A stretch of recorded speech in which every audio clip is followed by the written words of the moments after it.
The narrow door, the path to God's kingdom. Luke 13:22-30.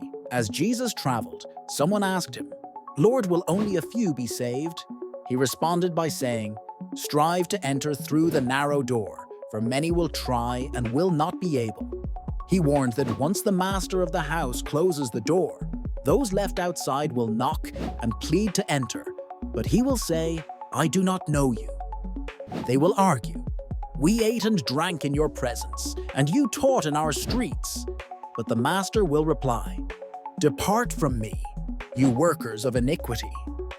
Outside, there will be weeping and gnashing of teeth as they see Abraham, Isaac, Jacob, and the prophets in God's kingdom while they themselves are thrown out.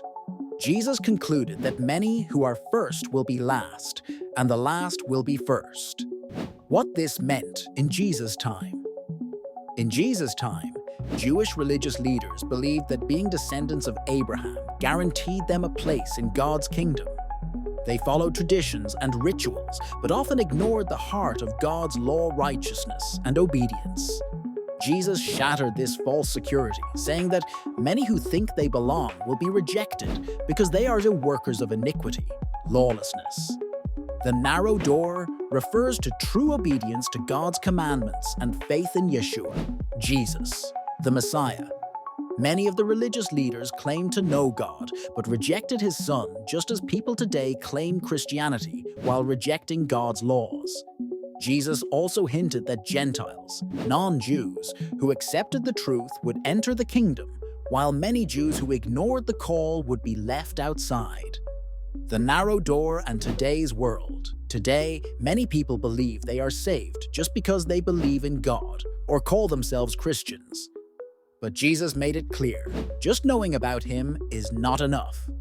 Just going to church does not save you. Just calling yourself a believer means nothing if you live in sin. Many are walking the broad road, filled with sin and distractions, believing they can live however they want and still enter God's kingdom. But Jesus warned that only a few will enter through the narrow door, while many will be shut out forever. What keeps people from the narrow door? Just like in Jesus' time, people today reject the truth for worldly distractions. False Christianity. Many replace God's commandments with Sunday worship, Christmas and Easter, ignoring his true feasts and Sabbath. Lust and immorality, pornography, sexual sin, adultery and impurity consume people. Entertainment and vanity.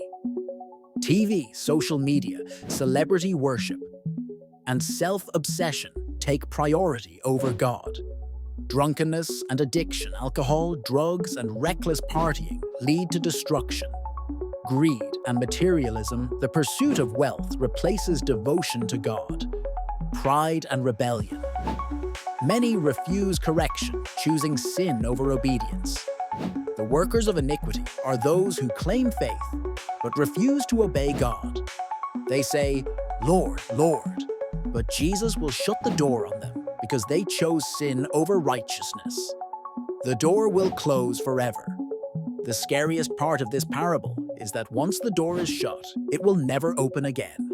Many will beg to enter, but it will be too late.